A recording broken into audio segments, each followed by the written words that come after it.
Bonjour à tous, bienvenue sur le plateau du grand rendez-vous européen CNews Les Échos. Bonjour Hervé Morin. Cardovino, bonjour. Vous êtes le président des centristes, président de la région Normandie et ancien ministre de la Défense. L'Iran frappe à nouveau Israël, 13 victimes depuis vendredi. Nous allons bien sûr parler des derniers événements entre ces deux pays. Vous allez nous expliquer comment, selon vous, Israël, en fait, nous rend cet immense service de faire reculer le programme nucléaire iranien. Nous nous interrogerons bien sûr aussi sur ce que le président de la République qualifie désormais de désinhibition de la violence, après avoir critiqué ceux qui surfaient sur ce qu'il appelle, lui, les faits divers. Quelle solution à ces couteaux quotidiens, si j'ose dire, le tout répressif, ou quand même une pointe de pédagogie et d'éducation, même si ce sera forcément sur le temps long. Et puis justement, en parlant de temps, 2027, c'est à la fois long et proche. On peut en tenir sous le quinquennat Macron.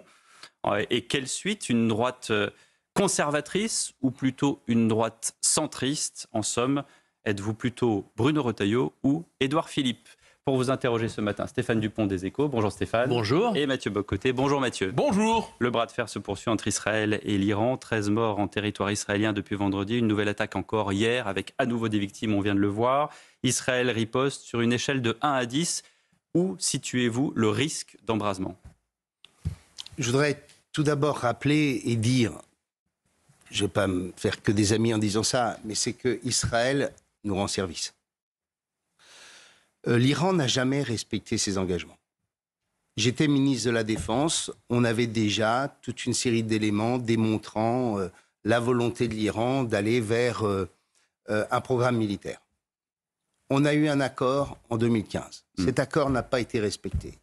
L'accord, le traité de non-prolifération n'est pas respecté non plus par les Iraniens. Juste pour vous donner une idée, on estime aujourd'hui à environ 400 kilos d'uranium enrichi à 60%. Ce qui veut dire qu'il faut quelques jours, pour que l'Iran puisse atteindre des matières fissiles permettant de faire une bombe, c'est-à-dire à plus de 90%. Et c'est à peu près, quand on a 400 kilos d'uranium, c'est à peu près, quand on arrive à 90%, c'est-à-dire à l'uranium enrichi suffisamment pour une bombe nucléaire, c'est à peu près l'équivalent de 10 armes. Alors bien sûr, ce n'est pas parce que vous avez la matière que pour autant vous avez encore la totalité de la capacité à projeter une arme nucléaire. Ni le savoir-faire. Ni le savoir-faire. Mais les Iraniens ont beaucoup travaillé sur la balistique et sur les missiles. Et malheureusement, on le voit aujourd'hui. Ils avaient des missiles à propulsion liquide qui ne marchaient pas. Ils sont passés des missiles à propulsion solide et qui marchent.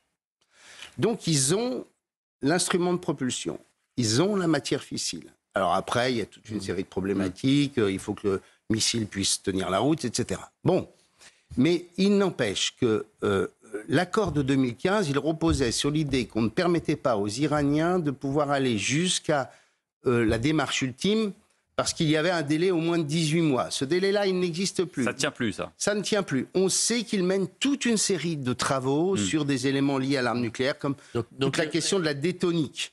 Donc, en quelque sorte, ce que les Israéliens font, c'est ce que, j'allais dire, presque la communauté internationale aurait dû faire. Il ne faut pas discuter avec l'Iran. Parce que Donald Trump, juste avant l'intervention israélienne, était en pleine négociation avec l'Iran. Il pensait qu'il pouvait arriver à Stéphane Dupont, moi, bien entendu, tout ça ne sont que des supputations, mais je pense que il n'y a que la force qui marche avec l'Iran, c'est ce que vous voulez dire. Je pense même autre chose, c'est que les Israéliens sont intervenus cette semaine parce qu'il y avait ces discussions à Oman dimanche et qu'ils ne voulaient pas se retrouver dans les mains d'un accord bancal et d'un mauvais accord qui les aurait qu'aurait rendu difficile une intervention militaire. Alors pour comprendre donc je pense qu'ils l'ont anticipé pour se dire on ne va pas choper un accord entre Trump et Khamenei qui globalement est un accord qui ne nous satisfait pas. Je rappelle, parce que c'est une observation, pardon, excusez-moi, qu'on m'a faite hier en me disant mais pourquoi vous interdisez aux Iraniens d'avoir l'arme nucléaire alors qu'il y a d'autres pays qui ont l'arme nucléaire? Il y a une grande différence. C'est que les Iraniens, depuis que les mollahs sont au pouvoir, disent qu'il faut éradiquer Israël. c'est pas l'arme nucléaire pour se protéger, c'est pas notre ultime protection, une ultime sécurité. C'est une arme offensive qui peut éventuellement servir à éliminer Israël, puisque c'est dans le programme des Mollahs depuis 1980. Eh bien justement, devant ce danger de la disparition d'Israël, l'ambassadeur d'Israël en France, Joshua Zarka, était sur Europe 1 hier soir. Il a dessiné l'objectif d'Israël face à l'Iran. Je vous propose de l'écouter. Notre but est de nous débarrasser complètement des capacités nucléaires militaires iraniennes et de nous débarrasser complètement des capacités militaires qui leur permettraient de menacer notre existence. Le régime comme tel n'est pas notre but. Ça doit être le but des Iraniens. Si le régime tombe, ça ne sera que la meilleure chose pour les Iraniens eux-mêmes, pour la stabilité de la région, pour la paix dans la région, parce que sans les Iraniens, il y aurait la paix entre tous les pays de la région. C'est eux qui sèment la zizanie, c'est eux qui essayent de faire en sorte qu'il y ait des tensions, parce que c'est un régime qui se définit comme un régime révolutionnaire qui a pour but de changer la situation sur le terrain. Voilà, donc Joshua Zarka, l'ambassadeur d'Israël en France. Mais cela dit, Pierre Davineau vous a posé une question que je me permets de reprendre parce qu'elle me semble importante, la possibilité de l'embrasement. C'est-à-dire, nous sommes devant une opération qui, pour l'instant, est ciblée. L'Iran répond, pas répondu à la question. Mais elle est importante parce que l'Iran a des alliés néanmoins. Est-ce que vous redoutez quelque chose comme un embrasement ou est-ce que ça va demeurer finalement un conflit relativement régional? C'est juste, il y a deux questions à travers le programme nucléaire iranien. La question que j'ai posée, mais derrière la question de la prolifération. Oui. Parce que le jour où les Iraniens ont l'arme nucléaire, croyez tout de même pas que les grandes puissances de la région vont se priver de l'arme nucléaire. C'est-à-dire qu'on va vers un modèle de prolifération dans lequel on embarque très probablement l'Arabie Saoudite, l'Égypte et la Turquie. Donc, c'est pas une petite histoire. Ça, c'est le premier sujet. Le second, sur l'embrasement. En effet, c'est le sujet. Je peux pas lire dans une boule de cristal et personne ne peut le faire. Mais quels sont les alliés de l'Iran aujourd'hui ? Est-ce que les Iraniens ont... Vous ne répondez pas. Il y en a très peu. Il y avait les Russes. Mais... Oui, mais les Russes, ils sont déjà embarqués dans leur histoire. Ça ne leur donne pas quand même des moyens gigantesques. Bon, après, est-ce que l'Iran a intérêt à créer les conditions, la provocation qui amènerait l'embrasement ? C'est-à-dire, grosso modo, attaquer les champs gaziers du Qatar, des Émirats arabes unis, etc. C'est probablement du domaine du suicide du régime. Parce que s'ils se mettent dans une situation d'avoir globalement l'ensemble des pays de la région qui leur sont hostiles, avec un régime dont je rappelle, et on oublie toujours de le dire, le courage du peuple iranien qui cherche enfin à obtenir un régime auquel ils aspirent. Donc, clairement, une situation intérieure extrêmement compliquée, parce que je ne peux pas croire que tout d'un coup les Iraniens soient derrière leurs mollahs, et de l'autre, des pays dans la région qui ne pourraient pas accepter que, globalement, on remette en cause leur modèle de développement. Alors, le Qatar, les Émirats arabes unis, la Jordanie, tous ces pays-là, et l'Arabie saoudite, on sait à quel point Mohamed Ben Salman joue un rôle important dans cette région. Qui décide de quoi ? Comment est-ce que les gens examinent la situation ? Vous aurez observé les réactions très mesurées des pays du Golfe. Globalement... Ça veut dire quoi, justement, cette réaction mesurée ? Ça veut dire que, très clairement, ils étaient inquiets, et ils sont inquiets du développement du programme nucléaire iranien. Quand j'étais Donc ils ne peuvent pas dire qu'Israël leur rend service, mais c'est le cas ? C'est ce que vous diriez aujourd'hui, Hervé Morin ? Je ne vous ferai pas dire ça, mais j'ai le souvenir de conversations avec les dirigeants de ces pays quand j'étais ministre de la Défense. C'était pour eux une source d'inquiétude absolument majeure. Et Mohamed Ben Salman avait fait un pas vers Israël pour la normalisation des relations diplomatiques juste avant le 7 octobre 2023, on s'en souvient. Nous sommes d'accord. Alors, la question de l'embrasement, vous dites on ne peut pas la redouter particulièrement en ce moment. Je dis qu'il y a tout de même pour l'Iran... Mais vous voyez une suite... Et avec un pays qui est quand même aujourd'hui militairement faible. J'entends. Bon. Mais est-ce que, selon vous, parce qu'à partir des événements d'il y a quelques jours, est-ce que nous sommes engagés dans un processus long ou une séquence assez brève finalement, où Israël mène ses opérations et c'est terminé? Oui, vous me demandez d'écrire l'avenir. Mais non, pas vraiment. Je vous demande dans quelle mesure vous évaluez la possibilité que plus ça dure, plus ça s'embrase. Non, moi je pense qu'on peut aussi avoir une bonne nouvelle, c'est-à-dire l'effondrement du régime. Vous y croyez? Il n'y a pas un risque. Quand on entend l'ambassadeur d'Israël, c'est un peu... Moi, j'ai l'impression que j'entends depuis 20 ans l'idée que dans 6 mois, le régime va tomber. tout de même, une grande partie des dignitaires ou une partie des dignitaires et des dirigeants militaires, des gardiens de la Révolution ont été, de toute évidence, réduits à néant. Donc le régime, il doit être quand même assez faible et assez fragile, avec un peuple qui aspire à la liberté, avec des femmes qui aspirent à pouvoir être reconnues comme telles.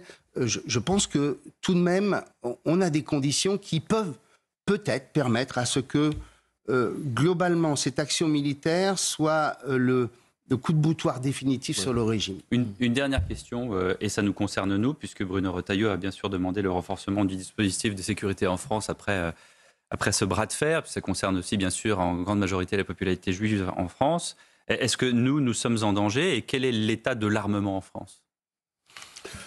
Bien sûr qu'on est en danger, mais on l'est depuis malheureusement des années et des années. Est-ce qu'on a les moyens de riposter ? Monsieur l'ancien ministre de la Défense. Non, ce que je sais, c'est que pour l'instant, mais Emmanuel Macron a évoqué l'économie de guerre, c'était au salon de Satori en 2022, et mot d'ailleurs très impropre, parce que l'économie de guerre, c'est quand, grosso modo, toute l'industrie civile se met au profit de l'armement. On transforme les usines de voitures en usines d'armement. Donc le mot n'était pas bon déjà. Mais au-delà de ça, 2022-2025, il n'y a pas eu 1 euro de crédit militaire, de crédit d'équipement supplémentaire. J'ai réuni... Vous êtes sûr de ça ? Ah mais attendez, d'autant plus je vous le dire, c'est que quand il y a eu les dernières annonces il y a quelques mois... Parce que le budget de la défense a augmenté. Oui, d'accord. Mais il y a des gels de crédit, il y a des reports de charges, il y a quand même la bagatelle de 8 milliards d'euros de reports de charges, c'est-à-dire que c'est 8 milliards d'euros sur l'année suivante. Mais je termine sur le... J'ai réuni les 50 entreprises en Normandie qui sont dans l'industrie de défense. Et tous m'ont dit, on a 2 sujets. Le premier, où sont les crédits ? Et le deuxième sujet, c'est la traçabilité. Parce que quand vous commandez à Dassault, à Thales ou à je ne sais qui, faut-il encore que les sous-traitants de rang 2 ou de rang 3 puissent savoir qu'ils vont avoir des commandes pour pouvoir procéder à des équipements, des investissements pour produire ensuite. Hervé Morin, l'invité du grand rendez-vous. On se retrouve dans quelques instants. À tout de suite. Hervé Morin, Mélanie, cette jeune surveillante scolaire, est morte en Haute-Marne. Elle est morte, on peut dire, presque par hasard, car son meurtrier de 14 ans avait, oui, prémédité de tuer, mais un surveillant au hasard. Quentin, ce jeune qui a priori a tout sous le profil d'un délinquant ou d'un tueur, a sorti un couteau de 34 cm pour la tuer. Depuis ce drame, tenez-vous bien, ce sont des informations d'Europe 1 et de CNews. Villeurbanne, menace de mort sur un CPE le 12 juin. Lyon, interpellation d'un mineur de 15 ans, auteur de violences par ascendant, 12 juin. Qui a d'abord violenté son père et ensuite voulait viser le directeur du collège qui voulait repousser son brevet des collèges. Rochefort-sur-Mer, port d'armes prohibé, collégien de 14 ans en garde à vue. Dreux, interpellation d'un mineur pour menace d'attentat, mineur de 13 ans qui voulait tuer une surveillante. Je peux vous en citer d'autres comme ça. Qu'est-ce qui se passe, Hervé Morin ? Qu'est-ce qui se passe ? Est-ce que c'est une désinhibition de la violence, comme le dit enfin le président Macron ? Oui, je pense la société s'est transformée. Elle est d'une violence qu'on n'a pas connue pour nous qui sommes des générations précédentes. Et on voit bien que sur ce sujet-là, on ne peut pas se limiter simplement à une réponse pénale. C'est-à-dire quand on parle de santé mentale, ce n'est pas simplement le pénal qui peut être la réponse. Il y a la sanction, les courtes peines, l'augmentation des places. Que dit Bruno Retailleau ce matin dans le JDD, les courtes peines, les sanctions pour les parents. Il a parfaitement raison. Bon, tout ça, mais ça ne suffit pas. Ça ne suffit pas. Ouais. Alors après, c'est une œuvre de très longue haleine, comme vous le disiez dans votre introduction. Mais regardons nous-mêmes, pour ceux qui sont parents. Moi, j'ai encore des enfants qui ne sont pas très grands, adolescents ou avant l'adolescence. Je suis moi-même responsable d'avoir trop souvent, comme l'expliquait la mère de mes enfants... Donc on vous dirait, on vous sucre les allocations parce que vous êtes responsable de votre enfant, vous êtes d'accord ? Mes enfants convenablement. Non, mais dans l'hypothèse où, Hervé Morin ? Je veux dire que le premier sujet, le sujet clé, c'est comment on rebâtit un modèle de responsabilité des parents. Je veux dire, on ne peut pas demander à la société tout entière de régler la totalité des comportements individuels. Et d'ailleurs, tant mieux. Et vous avez l'impression que les parents ont démissionné aujourd'hui ? Écoutez, je ne dis pas que tous les parents ont démissionné, mais regardez autour de vous, quand vous êtes dans des réunions d'amis, combien de mômes sont avec des tablettes qui ont 8, 10 ans, parce que, grosso modo, ils vous foutent la paix pendant ce temps-là, pour prendre ce juste... Et la question de l'addiction aux écrans et d'une société de jeunes dont on est en train de transformer le logiciel mental est absolument gigantesque. Et on est tous responsables. Je vais vous donner ce chiffre qui est intéressant. J'ai mis de la Wi-Fi dans tous les lycées de Normandie. Je l'ai mise puissamment parce que les profs me disaient vous offrez des ordinateurs à chaque élève pour améliorer les conditions pédagogiques. Il faut qu'il y ait de la Wi-Fi puissante, etc. On l'a fait. Et les services, à la fin de l'année, me disent Président, on voudrait vous dire ça. 75 à 80% de la bande passante de Wi-Fi est utilisée pour TikTok, Instagram, Snapchat, etc. et les réseaux sociaux. Donc on a un sujet majeur qui passe d'abord par la question de la responsabilité. Alors après, comment on responsabilise les parents? C'est ça le sujet. Mais la dimension n'est peut-être pas seulement politique, mais culturelle. Quand Bruno Retailleau, aujourd'hui dans le JDD, oui, il parle de mai 68. Oui, donc il y a un marqueur historique, c'est-à-dire sacrifice de... Je n'aime pas simplement cette référence, parce que mais au-delà de ça, ce qui est sûr, c'est que les éléments fondamentaux de l'éducation, qui est aussi de dire que l'éducation, c'est aussi de savoir dire non et de savoir... Mais c'est le rapport à l'autorité, ça. En quoi la référence à 68 n'est pas la bonne dans les circonstances? Ça ne marque pas un avant et un après dans le rapport à l'autorité? Je ne suis pas de la génération 68 et pourtant, j'ai parfois été probablement trop permissif avec mes enfants, quoi. Vous voyez, bon. Alors après, on peut se dire que c'est une longue évolution. Mais ce que je veux dire, c'est que on a besoin de bâtir un modèle de responsabilité. Alors à partir de là, qu'est-ce qu'on fait? C'est ça le sujet. Et sur les écrans notamment, qu'est-ce qu'on fait? La responsabilité sur le modèle éducatif. Est-ce que vous allez supprimer la Wi-Fi? Parce qu'on était sur le... Alors c'est la question. Alors j'ai posé la question. J'ai posé la question des élèves. En arrière. Les élèves m'ont dit mais écoutez, c'est très simple, s'il n'y a pas la Wi-Fi, on a la 5G. Bon, moi je trouve que ça aurait du sens d'interdire les téléphones portables dans les collèges et dans les lycées. C'est faisable? Bah oui, vous les mettez dans une boîte, terminé, etc. Bon. Parce qu'on rentre déjà avec des couteaux dans les lycées, donc avec un téléphone portable. Enfin, un téléphone portable, vous le mettez dans la boîte. Si vous le sortez en classe, tu vas le mettre dans ta boîte, ça se règle. Hein. Bon, c'est pas c'est pas le truc. Second point, il faut qu'il y ait une campagne d'information, un matraquage permanent sur les risques liés au réseau. J'allais dire un peu comme on a fait sur l'alcool au volant.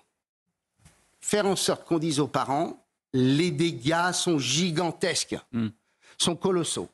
Alors après, il y a toujours les parents pour qui tout ça mais pourquoi est-ce que vous ne voulez pas aller justement avec une menace sur les parents, comme le dit Bruno Retailleau dit ce matin dans le JDD, la responsabilité des parents, c'est l'autre grand tabou. Il faut suspendre les allocations familiales quand elles ne servent plus à éduquer. Ça suffit pas. Et 80%, tenez-vous bien, c'est un sondage CSA pour le JDD, Europe 1 et CNews, 80% des Français estiment qu'il faut sanctionner les parents de mineurs délinquants. Oui, mais tout ça, je dis oui, il faut toutes ces mesures coercitives. Je l'ai dit pour commencer. Mais je pense qu'il y a une partie de nos compatriotes pour qui tout ça ne suffira pas. Et donc à partir de là, c'est comment on bâtit un modèle où on essaie de faire en sorte qu'on s'adresse à tout le monde, et notamment à ceux qui sont les plus éloignés de toutes ces démarches-là. On a toujours ce sujet-là. J'ai été maire pendant 20 ans. Je m'adressais sans problème à la population de mon village, sur 80 ou 85%, puis j'avais les 15% qui, globalement, étaient en dehors de ce monde-là. Bon. Deuxième sujet, il y a très clairement besoin de bâtir un modèle dans lequel on cherche à s'adresser à ceux qui sont les plus en difficulté et qui ne vont pas se suffire de la suppression des allocations familiales, etc. Et là, je dis qu'il y a des choses à faire. Le programme, par exemple, ce qu'on appelle les 1000 jours, qui permet globalement l'intégration de la parentalité, de l'éducation dans la construction de l'enfant, la prise de conscience sur ces sujets-là. Je pense qu'il faut aussi mettre en place des modèles dans lesquels on permet d'avoir des réponses. Pardon, vous savez combien il y a de pédopsychiatres dans le département de l'Eure? Mon département. 4. Vous savez combien il y en a en Moselle? C'est Nathalie Collin-Austerlet, qui est députée de Moselle, qui va présenter un rapport dans quelques jours sur ce sujet, qui m'appelait hier soir pour me raconter. Il y en a 7, 1 million d'habitants.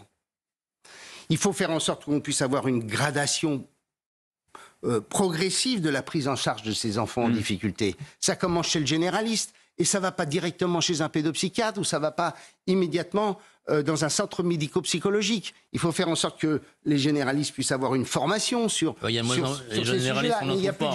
On en trouve Bien sûr. Mais est-ce que le module... Est-ce qu'il y a les médecins scolaires? Il n'y a quasiment plus de médecins scolaires. Mais est-ce qu'il n'y a pas danger à médicaliser immédiatement la question? Mais je n'ai pas parlé que de médicalisation. J'ai parlé d'éducation, j'ai parlé de prévention. Oui. Je parle aussi de détection. C'est ça que ça veut dire. Il y a aussi un sujet, qu'on n'ose pas évoquer parce que ce n'est pas politiquement correct. Qui sont les enfants de l'ASE. Eh bien, il faut de l'aide sociale à l'enfance. Pardon, parce que les sigles, on ne les connaît pas forcément. Nathalie Colin-Esterlé me disait, dans le cadre des auditions qu'elle a procédées, 30% des urgences pédopsychiatriques sont issues d'enfants qui sont dans les médicalisés. Mais justement, c'est la question de Mathieu Bocoté. Est-ce qu'on ne va pas trop vite vers, pardonnez-moi la référence cinématographique ou littéraire, vers Vol au-dessus d'un nid de coucou? Est-ce qu'on ne va pas médicaliser des gens qui n'ont pas besoin d'être médicalisés? Et est-ce que Bruno Retailleau n'a pas raison ce matin de dire qu'il faut des établissements spécifiques pour les mineurs violents? Mais alors... Non, mais attendez, il y a 57 centres d'éducation fermés en France, c'est quand même pas assez. J'entends bien. Quand vous avez un enfant qui a 6-7 ans, qui commence à avoir déjà, parce que c'est dès la petite enfance qu'il y a des problèmes, il faut bien faire en sorte qu'on s'en occupe. Et ce n'est pas une réponse pénale sur tous ces enfants-là. Je ne vous dis pas de mettre des enfants de 6 ans en prison. Et quand il s'agit... Non, mais je n'ai pas dit ça. Mais quand il s'agit d'enfants de l'ASE, les parents ne sont plus là. Est-ce qu'on fait en sorte qu'on crée les conditions pour qu'il y ait suffisamment de familles d'accueil plutôt que de les avoir dans des structures? Je rappelle qu'aujourd'hui, par exemple, on n'a pas le droit d'être famille d'accueil si on travaille. Est-ce que dans toutes les familles de France, les parents ne travaillent pas? Vous parlez des tabous, à tabou et demi, pourrait-on dire. Est-ce qu'il n'y a pas aussi des enfants qui sont tout simplement, on ne peut pas les intégrer dans un établissement normal? Leur scolarisation cause problème, ils polluent la vie de tous ceux qui sont là. Ce que propose Bruno Retailleau est une excellente idée. L'idée d'avoir des établissements dans lesquels... Oui, c'est très bonne idée. Réserver au cas problème et en finir avec l'inclusion à tout prix. Mais de côté, vous voyez bien que la réponse, elle n'est pas simplement pénale, elle n'est pas simplement dans la sanction, elle est dans la création d'une espèce de chaîne qui s'occupe des enfants et des parents, au début, la parentalité, etc. Oui, on peut se dire pour nous, c'est quand même incroyable de pas s'occuper de son môme comme il faut dans les premiers jours, les premières semaines, les premiers mois. Mais pour ça, il faut des moyens. Ces familles, ça existe. On est d'accord. Mais c'est pas tellement... Les moyens, il y en a de moins en moins. Donc, comment on fait? D'accord. Mais pardon... Non, mais c'est un vrai sujet. Parce que vous dites qu'il n'y a pas de pédopsychiatre, mais comment on finance tout ça? Pardon, mais permettre à des enfants qui sont... dans des centres, d'aller dans des familles d'accueil, déjà ça coûte beaucoup moins cher. Et puis on peut se dire que la famille d'accueil, ça va être autre chose que le bouillon de culture que peut-être un centre. Hervé Morin est l'invité du grand rendez-vous Europe 1 CNews Les Échos. On revient dans un instant. À tout de suite. Retour sur le plateau du grand rendez-vous Europe 1 CNews Les Échos avec Hervé Morin. Rarement le pays a été dans une incertitude politique aussi dense, Hervé Morin. Nous ne sommes pas encore dans ce qu'on appelle le money time, et pourtant le désaveu d'Emmanuel Macron est toujours aussi fort. Un sondage Odoxa Backbone indiquait il y a déjà un mois que 84% des Français ne souhaitaient pas qu'il se représente en 2032, puisqu'effectivement il y a cette petite musique qui monte. Pour 2027, ce qui nous intéresse, Édouard Philippe trace sa route et croit en une victoire au centre. Les Français pourtant n'ont jamais été autant en demande de radicalité. Alors la question, c'est qui ou quelle droite pour gagner en 2027 face aux extrêmes? La première question que moi j'aimerais qu'on pose, c'est est-ce qu'on doit attendre 2027? Concrètement, donc, vous appelez la démission d'Emmanuel Macron? Moi, je dis qu'on est en train de perdre un temps précieux d'un pays en grande difficulté. Vous avez vu les sujets qu'on a peut-être, mais enfin, la décision n'appartient qu'à un seul homme. Mais si on a le sens du pays... il faut qu'il parte. Mais on va être contraint. Vous invitez Emmanuel Macron à démissionner. Je dis que le président de la République qui dirait au nom de l'intérêt de la France, pour ne pas perdre 2 ans dans l'état dans lequel se situe la vie politique, avec une partie de l'Assemblée nationale où on a le sentiment d'avoir Robespierre, Marat et Saint-Just qui sont là pour couper les têtes tous les jours. Il y a Robespierre qui est Marat et qui est Saint-Just. Oui, les mélenchonistes et les filles, etc. Il a complètement exclu Emmanuel Macron de démissionner. Oui, écoutez, non mais vous voyez bien... Et il a dit qu'il irait jusqu'au bout de son mandat. Monsieur Dumont, vous avez vu dans quel état est la France. Vous avez vu dans quelle situation budgétaire nous sommes. Vous voyez bien qu'on est face à des problématiques sur lesquelles on a besoin de réponses. Donc vous dites aujourd'hui qu'il faut qu'il parte, il faut qu'il démissionne. Je dirais, laissons Hervé Morin avoir un pouvoir de conviction ce matin sur Europe 1 et sur CNews. Si vous voulez mon point de vue, le président de la République dirait, voilà, la situation du pays est trop grave. On voit bien que rien ne bouge, rien n'avance. J'ai un autre sondage sur la presse concurrente, je ne sais pas si vous avez vu. L'état dans lequel, d'opinion favorable dans lequel est le couple exécutif. Bien. Disons, on laisse le temps aux partis politiques de s'organiser. Le temps, les primaires, pas les primaires, choisir son candidat, pas comme ça du jour au lendemain. Et on décide qu'il y a un rendez-vous qui aura lieu en fin d'année ou en début d'année prochaine. Ce serait, je pense, rendre service au pays, rendre service aux Français. Est-ce qu'on peut se dire qu'une seule fois, plutôt que d'aller au Groenland aujourd'hui, on puisse se dire, ben voilà, l'intérêt majeur, l'intérêt supérieur de la nation, pour reprendre une formule du général de Gaulle, c'est celle de faire en sorte qu'on puisse avoir un pays qui est un exécutif, qui puisse décider, mettre en œuvre des réformes avec un Parlement qui va le suivre. Alors, imaginons que ça se concrétise. Voilà. Imaginons que Emmanuel Macron vous téléphone et dit « Vous avez tout à fait raison, je quitte ». Alors là, qui soutenez-vous pour la suite? Ah ben moi, je l'ai déjà dit au moment de la campagne des primaires. Et l'interview d'aujourd'hui de Bruno Retailleau me dit que ce qu'il dit est ce qu'il faut pour la France. Donc je n'ai pas de doute là-dessus. J'ai toujours dit que je trouvais... Je vais vous dire... Donc Bruno vous êtes plus Retailleau que Édouard Philippe. Je ne suis pas en train de déterminer lequel j'aime le plus. Je pense que c'est la question qu'on vous pose. C'est la question qu'on vous pose. Je dis que le discours et le projet politique de Bruno Retailleau, pour moi, convient à ce dont a besoin la France et les Français. Voilà. Et si je prends le problème à l'envers, qu'est-ce qui vous convient pas dans le programme d'Édouard Philippe? Non, mais je ne vais pas commencer à expliquer ce qui ne va pas dans le programme d'Édouard Philippe. Mais vous êtes le président des centristes, donc normalement, ou alors j'ai pas compris la sémantique des centristes, vous êtes plus proche d'Édouard Philippe. Et il y a des éléments de caractère que j'aime chez Bruno Retailleau.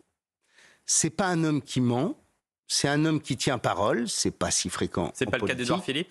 Mais Édouard Philippe tient parole aussi, j'ai aucun doute là-dessus.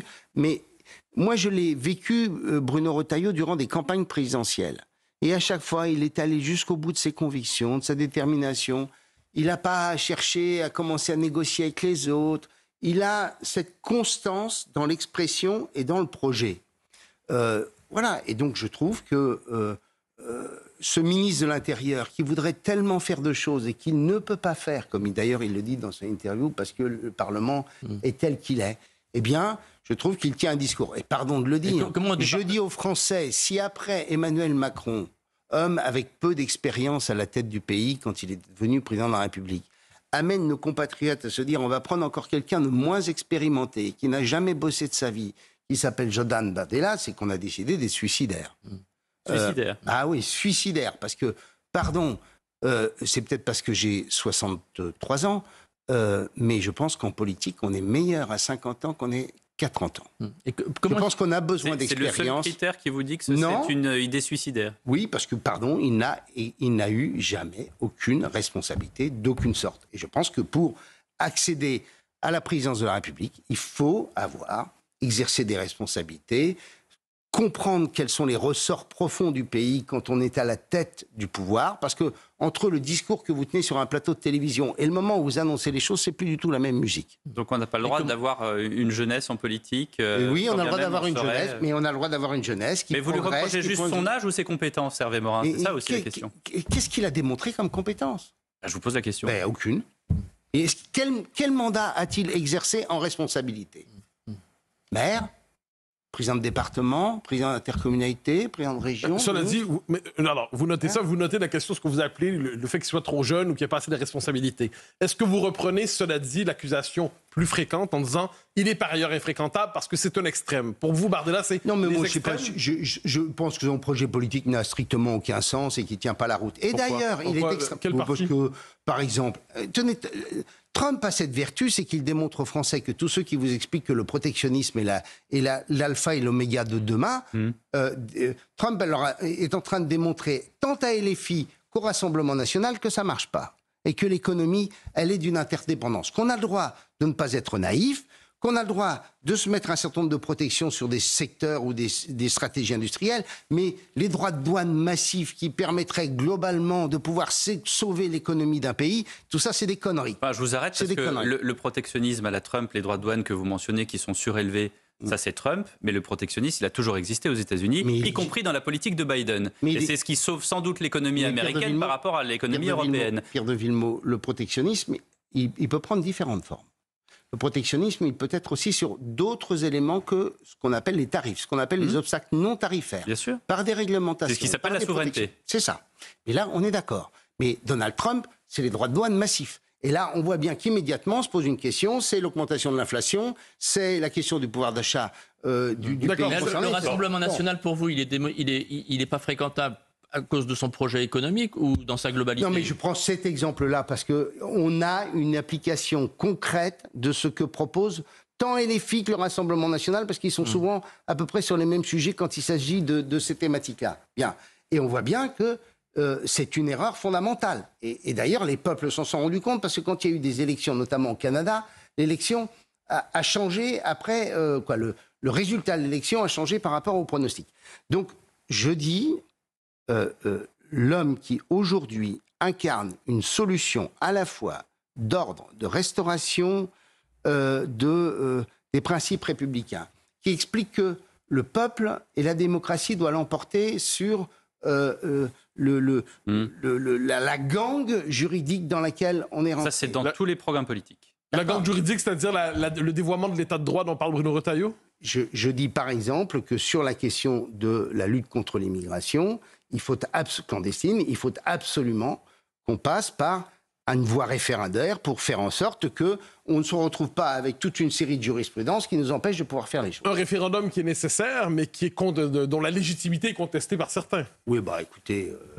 la légitimité populaire qui existe aussi. Oui, la légitimité populaire, on la voit. 64% des Français sont opposés à l'arrivée de nouveaux immigrés en France. C'est un sondage CSA pour le JDD Europe 1 et CNews. Et 64% des Français également estiment que l'islam est incompatible avec les valeurs de la République française. Voilà. Et Bruno, Monsieur Morin, comment est-ce qu'on départage Bruno Retailleau et Édouard Philippe? Parce que on comprend que vous penchez plutôt pour Bruno Retailleau, mais les deux veulent aller, semble-t-il, jusqu'au bout. Qu'est-ce qu'on fait? Comment est-ce qu'on choisit? Moi, je pense qu'il n'y a qu'une seule et unique solution, c'est la primaire ouverte.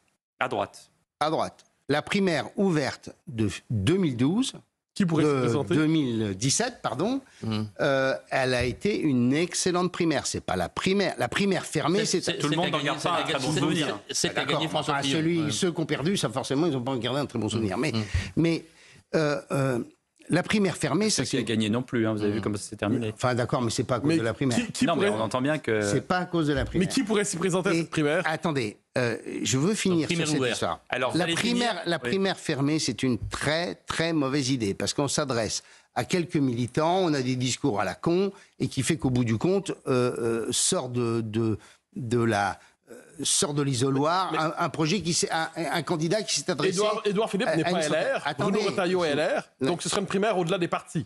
Alors, on continue sur la primaire, mais une pause publicitaire avant. Bah oui, mais comme ça, ça permet. Je reprendrai cette question. Vous reprendrez cette question. Qui me semble très importante. J'entends bien, mon cher Mathieu. À tout de suite sur Europe 1 et sur CNews. Écho avec Hervé Morin, président de la région Normandie, président des centristes. Vous êtes président de quoi encore? C'est tout. C'est tout. Et ancien ministre de la Défense. Et c'est Mathieu Bocoté qui vous repose la question de tout à l'heure. Alors, juste avant la pause, vous évoquiez la possibilité d'une primaire ouverte à droite. Oui, j'ai expliqué que la primaire fermée, c'était pas le bon système. Donc, avec des candidats, donc Édouard Philippe n'est pas LR aujourd'hui, Retailleau est LR, donc des gens qui ne sont pas nécessairement liés à un parti, une droite au-delà des partis. Est-ce qu'Éric Zemmour, par exemple, pourrait s'y présenter à cette primaire? Écoutez, je pense qu'Éric Zemmour... il y avait pensé en 2022. Il avait pensé à se présenter à la primaire des LR, mais on lui avait dit non merci. Après, il faut déterminer où on s'arrête. Je vous pose la question. J'y ai pas réfléchi. Vous avez à réfléchir. Parce qu'il prétend appartenir à cette droite, il souhaite l'union des droites. Mais ce que je sais, c'est qu'on ne peut pas avoir 36 candidats. D'accord. Donc un seul candidat. Donc il faut un seul candidat. Moi, j'ai aucun doute là-dessus, c'est que celui qui sortira le vainqueur de la primaire Je le soutiendrai. Et est-ce que Bruno Retailleau... Ça ne sera pas Zemmour, donc ça ira très bien. Quand savez-vous? Si la primaire est ouverte, vous le savez d'avance? Non, elle ne sera pas, non. On a vu ses résultats. D'accord. Et sur Mme Pécresse aussi? Oui, on est d'accord. En tout cas... Est-ce que vous dites... Oui, Hervé Morin, vous dites un seul candidat pour représenter ce qu'on appelle aujourd'hui un peu le socle commun ou le bloc central. Est-ce que Bruno Retailleau, dans une élection au second tour de la présidentielle face probablement au candidat du Rassemblement national, est le bon candidat pour gagner? Parce qu'il a manifestement il va avoir du mal à ratisser des voix à gauche, alors qu'Édouard Philippe, lui, aurait un espace un peu plus large. Une élection présidentielle, c'est d'abord un premier tour et un second tour. Le premier tour, il faut pouvoir sortir dans les deux premiers et faire en sorte ensuite de rassembler le plus largement possible. Voilà. C'est ce qu'avait fait, je vous le rappelle, Nicolas Sarkozy en 2007. Justement, est-ce que... Moi, j'ai le souvenir d'avoir fait la campagne de François Bayrou. Quand François Bayrou a annoncé qu'il soutenait Ségolène Royal au second tour, j'ai dit, moi, c'est pas ma maison. Et donc, non, ça n'a jamais été ma maison. Il avait appelé à voter blanc, de mémoire. Non, il avait appelé à ne pas voter pour Nicolas Sarkozy. Appelons ça comme on veut. Juste une dernière question sur la politique, après on parlera du budget et notamment de l'énergie, puisque vous avez des pistes là-dessus, Hervé Morin. Je me souviens du mot de Guy Mollet, comme quoi on avait la droite la plus bête du monde. Ça a été repris plusieurs fois. Guillaume Tabar a fait un livre il y a quelques années, notre confrère du Figaro, qui s'appelle « Les 60 ans de rendez-vous manqués de la droite ». Et puis alors, il y a deux analyses qui se confrontent. C'est-à-dire qu'il y a ceux qui disent, une fois que la droite au pouvoir, qui pourtant s'annonce conservatrice, elle ne fait pas mieux que le centre mou. Et puis il y a, j'entendais chez Pascal Praud, il y a quelques semaines, Gilbert Collard, qui là, pour le coup, on ne peut pas lui faire défaut de bien connaître les électeurs, non pas du RN et surtout du FN qui est devenu RN. Et il dit, les électeurs qui, à un moment donné, voient qu'il y a un danger d'avoir Mélenchon au second tour, ils votent utile et ils votent pas RN, ils vont voter pour la droite conservatrice qui va agréger plus de monde. Est-ce que vous êtes d'accord avec cette analyse? Oui, ça me paraît assez juste. Ils ne prennent pas le risque d'aller vers le RN. Moi, j'ai le souvenir de la campagne de Nicolas Sarkozy en 2007. Il avait su incarner un projet politique dans lequel, très clairement, il avait su rassembler bien au-delà de la famille qui était celle de l'UMP à l'époque. Et donc, je pense que Bruno Retailleau peut parfaitement incarner. Les gens, ils ont besoin de quoi? Ils veulent de la liberté, de l'autorité, de la stabilité. Et bien sûr de la stabilité politique. Mais ils veulent d'abord de l'autorité, de la liberté et de la responsabilité. Alors justement, dans cette instabilité, on l'a dit, et vous avez appelé tout à l'heure formellement le président Macron à démissionner sur cette antenne. Vous lui avez dit qu'on ne tiendrait pas comme ça jusqu'en 2027. Je dis que ça va être très très long d'être dans cette situation jusqu'en 2027. La France accuse 3 300 milliards de dettes, 60 milliards de remboursement d'intérêts de la dette par an. On va peut-être être à 80 en 2027. 40 milliards, c'est ce que recherche M. Lombard à l'économie. Alors 40 milliards, selon tous les économistes, c'est donner une croquette à un Rottweiler. Il faut beaucoup plus que 40 milliards. Puisque tout le monde est allé de sa solution pour trouver les milliards, allez-y de la vôtre, qui ne tente rien à rien. Vous pensez avoir une solution du côté de l'énergie pour trouver des économies? Il y a des économies à faire sur le champ de l'énergie, ça fait absolument aucun doute. Aujourd'hui, nous finançons massivement et lourdement des énergies renouvelables dont la France n'a pas besoin. C'est-à-dire? Ce qui ne fait que du nucléaire. En clair, la France produit 100 TWh de plus qu'elle ne consomme. La consommation électrique française, elle est celle des années 2000. Et nous payons de l'électricité 115 € du mégawatt. Aujourd'hui, si j'en crois la prochaine programmation pluriannuelle de l'énergie, entre 90 et 100 € du mégawatt. Électricité que nous revendons à l'exportation, moitié prix. Moitié prix. Dans le même temps, monsieur... Moitié prix, ça veut dire à perte? À perte. En clair, aujourd'hui, le contribuable français paie 6 milliards d'euros pour subventionner des entreprises privées pour développer des énergies, des panneaux photovoltaïques achetés en Chine. Deuxièmement, dans le même temps, vous avez des centrales nucléaires dont la prolongation de 20 ans coûterait 5 € du mégawattheure. En clair, la centrale, les 57 centrales d'aujourd'hui, si vous les prolongez de 20 ans, ça coûte 5 € du mégawatt. Donc, si on vous suit, il faut arrêter le renouvelable et on fait que du nucléaire. Il faut faire en sorte que le renouvelable soit au même prix que le reste. Soit ça marche pas. Mais considérer qu'on est aujourd'hui, nous, contribuables, amenés à payer entre 6 et 7 milliards d'euros par an pour acheter des panneaux photovoltaïques en Chine, alors que nous n'avons pas besoin de cette énergie, je dis, il faut faire une pause. Est-ce qu'on n'en aura pas besoin à l'avenir avec les voitures électriques ? Oui, d'accord, mais donc dans ce cas-là, il faut mettre au moins de l'argent là où il faut le mettre, c'est-à-dire dans le développement de l'intensification électrique, comme on le dit. C'est-à-dire que globalement, aujourd'hui... Les usines de batterie, notamment. Oui, mais aujourd'hui, on est quand même dans un modèle, Pierre de Villemot, à l'heure où je vous parle, vous avez des centrales nucléaires qui sont à l'arrêt. Parce que c'est les centrales nucléaires qui servent de variable d'ajustement pour faire en sorte que la production électrique soit au niveau de la consommation. Et vous savez qu'à chaque fois que vous arrêtez les centrales comme ça, vous les abîmez. On est quand même à un truc de Shadok, si on veut bien y réfléchir. 6 à 7 milliards aujourd'hui.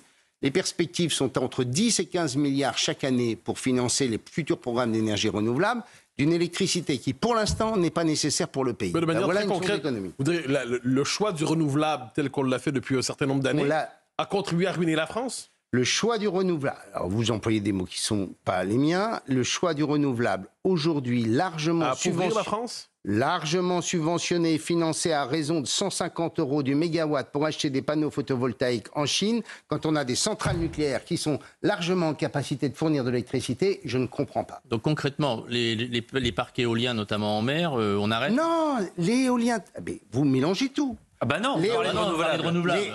D'accord, mais enfin, il y a tout type de renouvelables. C'est quand même une partie importante du renouvelable. Non mais il faut. Alors, on va rentrer un peu dans. Vous avez rendu joyeux des gens qui s'étaient dit tiens, Hervé Morin est contre les éoliennes. Là, finalement, on va rentrer dans les détails. Les détails, c'est quelle est l'efficience de chaque énergie renouvelable. Entre l'éolien terrestre, c'est 22%. Quand vous installez 100, en vérité, vous produisez 22. Bon. Si vous êtes dans le photovoltaïque, vous êtes encore en dessous. Donc, il faut installer énormément pour produire de l'électricité. Et produire de l'électricité en sachant qu'on ne peut pas la stocker, avec des problématiques sur les réseaux, comme on l'a pu le voir en Espagne. Et un saccage des paysages. Là, et en plus de ça, on massacre les paysages. Il y a quand même quelque chose, je le dis, sur l'éolien terrestre qui est extraordinaire. J'ai posé la question aux Normands par un sondage que je fais chaque année, et j'ai posé cette question-là. J'ai dit, est-ce que vous êtes favorable à l'éolien terrestre ? 7%.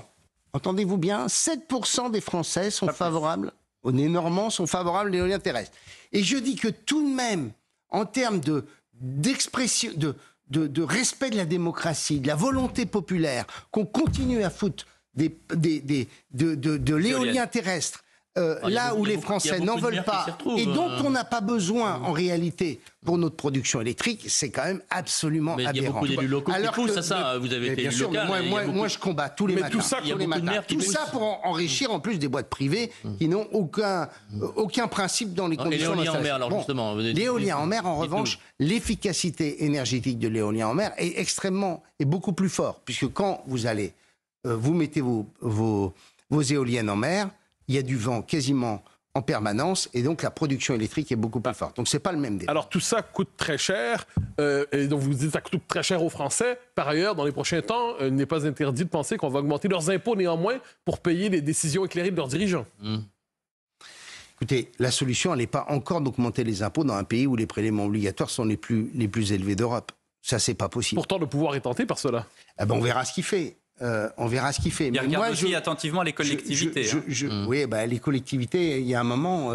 Qu'est-ce que vous faites pour faire des économies à la tête de votre région? Parce qu'on dit toujours... Monsieur Dupont, je suis déjà en train de préparer le budget 2026. J'ai pas fait beaucoup de bruit, mais j'ai fait 150 millions d'euros d'économies.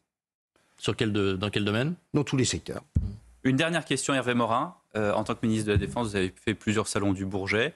Je ne veux absolument pas profiter du malheur des autres, mais il y a eu un accident en Inde avec un 787. On avait l'habitude des dysfonctionnements des 737 MAX. Est-ce que c'est une aubaine pour Airbus par rapport à Boeing? Ça l'est probablement, oui. Ça l'est probablement, mais enfin bon, on ne peut pas se réjouir de ce genre de choses. On ne se réjouit pas de ce genre de choses, mais c'est factuel et ce sont des faits. Merci. Mon cher Hervé Morin, c'est la fin de ce grand rendez-vous. Très bon dimanche sur CNews et sur... Ensoleillé en Normandie.